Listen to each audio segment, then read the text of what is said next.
So how do you get a contact from the iPhone to Android? Let's explain that. If you're new on this channel, most definitely become part of the community by subscribing and you're not going to miss anything important. Well, on your iPhone, I would recommend you to get an app from the App Store, which is called Export Contacts.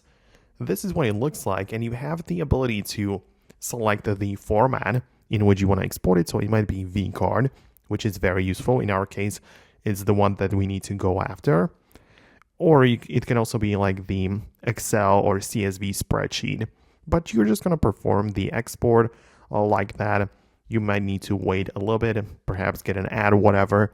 But after that, you will be able to export the vCard format, and that can be transferred or shared somehow to the Android phone, right? So you might then utilize the Google Drive or, I don't know, share it over email. And then we can move over to the Android phone, right, where we open up the Contacts application. And as you can see, in my case, I can tap on the three lines in the top left corner, tap on Manage Accounts, and I can literally import my accounts, the contacts right here.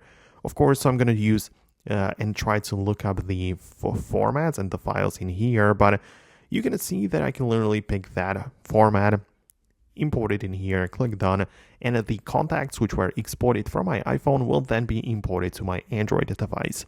So it should work out very well. Keep in mind, however, that you might as well use like different accounts. Like if you are syncing your contacts with, for example, Gmail account, you can just sign into the very same account on your Android and continue where you left off. So that would be another way to do that. But yeah, that's it. It's pretty simple. Let me know what you think about that below in the comments. Most definitely subscribe for more, and I'll see you later in the upcoming videos as well.